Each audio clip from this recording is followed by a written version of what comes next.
I grew up watching WJBF News Channel 6, so the last 4 months I spent researching and learning more about our history has just been fascinating. Over the last month, I explored more about our founder, our weather department, and our community outreach programs. Take a look. Television grew much more rapidly than most of us thought it would, and that has been the big surprise. WJBF News Channel 6 was founded on Thanksgiving Day in 1953 in an old house on Georgia Avenue in North Augusta as an NBC affiliate. Our founder, J.B. Fuqua, loved television and entertainment. He was surprised by how big broadcast news got. In the early days, I had thought that television would never become a news medium. It would always be an entertainment medium. And since I was new at it, I was considered an authority on television.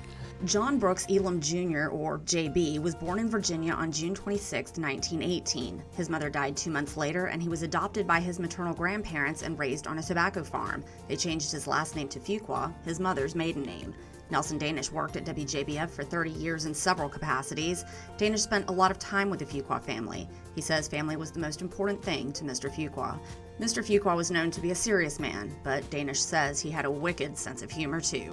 He kept going to all these meetings with all these executives, and they said, "Oh, let me show you pictures of my pride and joy," meaning, of course, family, grandchildren, whatever. So he asked me to do something, and I did. Take a picture of pride furniture polish and joy dish detergent. He says, "Let me show you my pride and joy."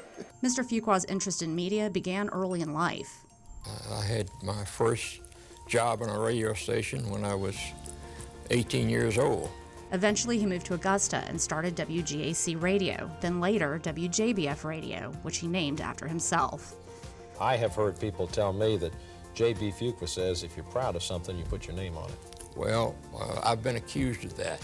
In 1950, Mr. Fuqua began working on obtaining a license to operate a TV station in Augusta. He finally got the proper permits, and WJBF sent out its first broadcast signal at 11 a.m. on November 26, 1953.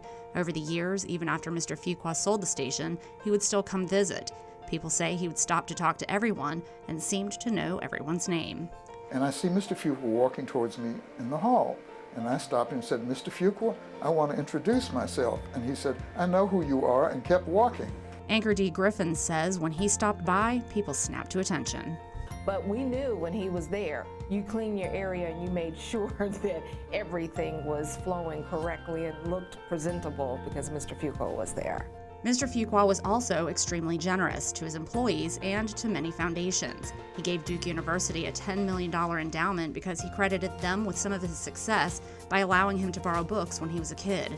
Over our 7 decades on the air, we have operated out of 3 different buildings. Our first building was an old house on Georgia Avenue in North Augusta. In 1957, just 3 years after the station started broadcasting, there was a fire.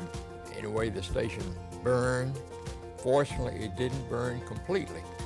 And it was possible to get the station back on the air. Most people would have thought it would have taken months. We got it back on the air in less than 3 days.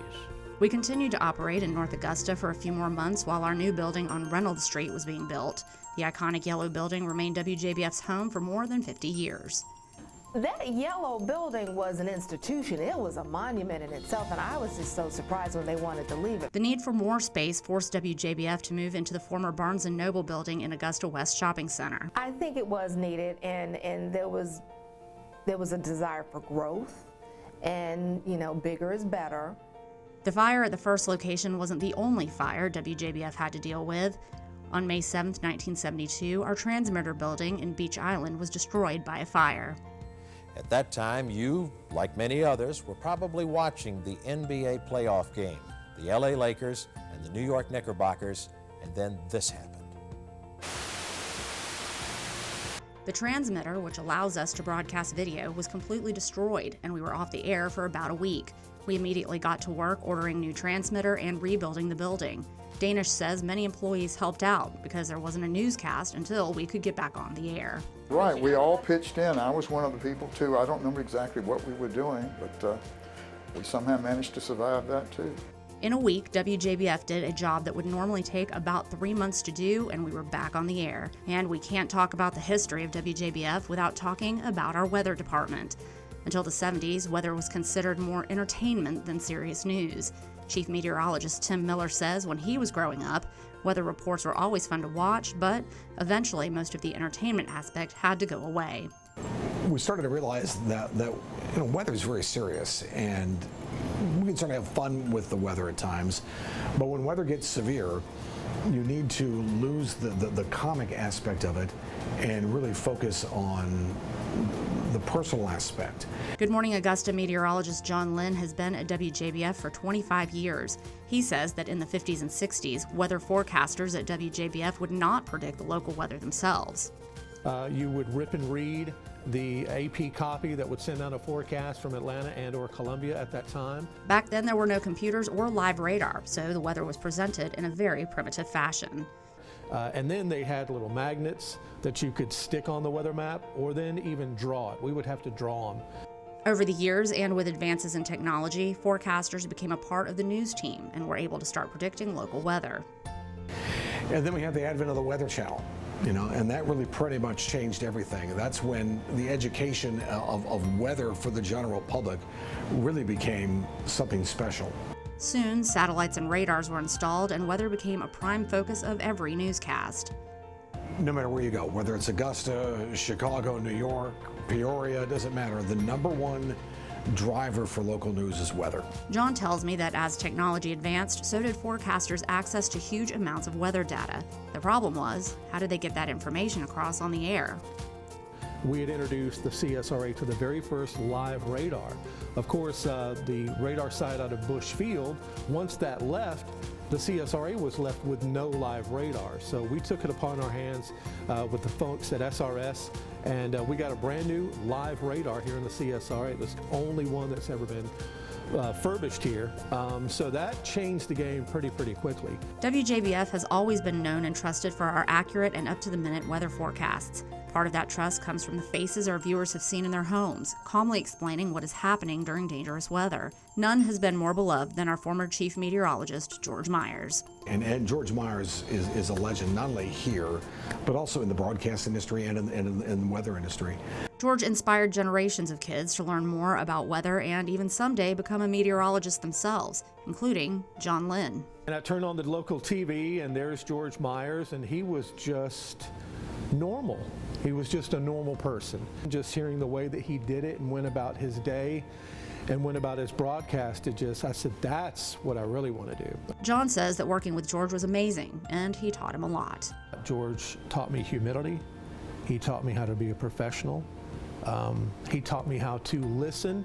I was a young, loudmouth kid that thought that he knew everything. Tim Miller replaced George when he retired nearly 4 years ago. Tim was an icon himself in Columbia, and he knew it would be hard, but he looked forward to the challenge. I figured what an opportunity that is to become chief and to be able to mold and guide a weather team and to be able to train young meteorologists. A big part of the reason WJBF is the #1 station in our market is our community outreach programs like Giving Your Best, Your Hometown, and Golden Apple.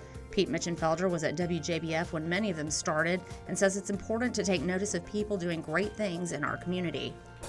Take a look at Scholar Athlete Award. Here was an opportunity to promote and highlight exceptional high school students in our coverage area.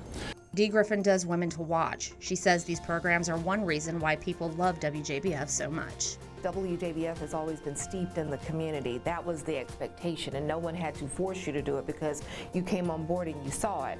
I was here when we started the Your Hometown tours, and we would get on a big bus and go to different cities, and we were a part of the community, and we would be with the people all day and do our newscast.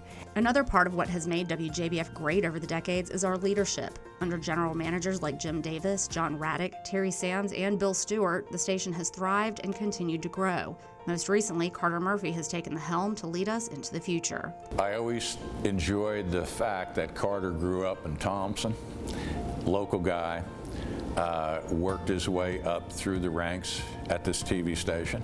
Nothing better than, in my mind, having a general manager who is from this area. WJBF has had many great news directors too. They supervise all aspects of the newsroom and work hard to keep us on top. While Scott Elledge didn't hold the title of news director, he led the newsroom for many years up until about a year ago. Now, John Hart holds that position. John Hart always impressed me as a wonderful work ethic, great ideas, sports background. So my point with that is John Hart, like many sports people, were hard workers, both from a quantity and a quality standpoint. Mitchenfelder was news director here for a few years, and he says one of the best things he ever did was hire Mary Morrison. And look at her longevity. You know, hard worker, good worker, pleasant to be around. We've always had fun together, so great hire. One of my better hires. So, after 70 years, what is our legacy? Community. Being the place to come for information in the community, keeping the community informed. With 70 years now under our belt, all of us here at WJBF are looking forward to 70 more. That's just part of your hometown history. I'm Kim Vickers, WJBF News Channel 6.